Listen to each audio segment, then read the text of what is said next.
Gipresyohan kog ₱10 kada kiyod ni Mrs.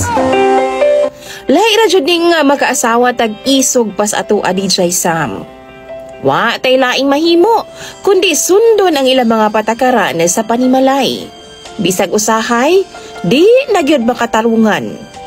Apan kita lagi nga di nagustog samok, hala sunod na lang. Why inom, why sugal, why barkada. Okay lang. Para man pud na sa among kaayuhan, DJ Sam. Naa nami duha ka mga anak sa akong misis, nga tawgon na lang pud nato sa pangalang Ivy. Ako, DJ Sam, itago na lang ko sa pangalang Rigor. 40 anyos na ko, DJ Sam. Samtang akong asawa, 29 anyos pa lang. Wa, gyud noon kay mareklamo ani ako ang misis kay gawas nga gwapa, maamumahon pod sa amo ang iyang pamilya. Manggihatagon pa gyud siya, DJ Sam, sa akong pamilya. Gawas na lang sa usa ka butang. Binayran kaayo, DJ Sam. Sa kama ang akong buot pasabot anak. Sukad atong time nga nanganak siya sa among ikaduha, DJ Sam. Di namangod pwede ang akong asawa sa mga contraceptives, kaya doon na siya'y bation.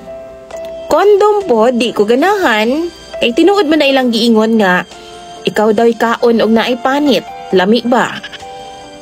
Wa, gyud ko naka-feel, DJ Sam, og satisfaction. Pero gitry na mo na. CS man gud ang akong misis sa ikaduha namong anak, DJ Sam. Ug nitagam na gyud kaayo siya sa mga gastuhon. Ana pa siya magtigom jud daw mi, pero kana laging kapait, maong di gyud malikayan nga hulangan pa man gani.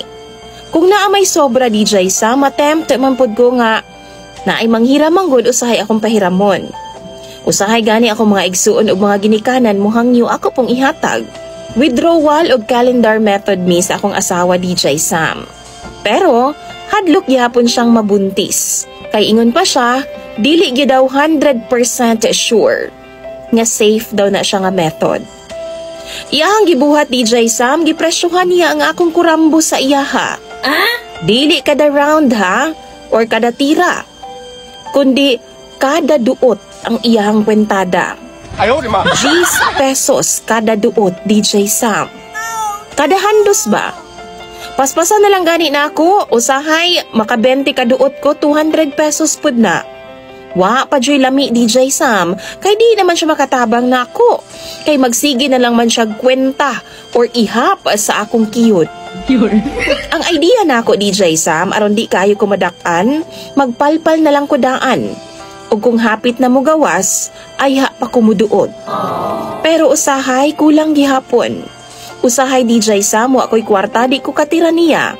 Magpalpal na lang ko, pero masuko pod siya. Kay naa na daw ko'y lain. Di, jud pod pa utang, DJ Sam, og di, jud pod siya pahangyo. Kung di ko katira, kay wa ko'y kwarta, masuko lagi siya. Kay wa daw mo pasok nga income sa iyahaan ng adlawa. Kung kulangan pod ang akong kwarta, masuko pod siya. Kay wa na daw libre karong panahon na, mahal na daw ang mga palaliton.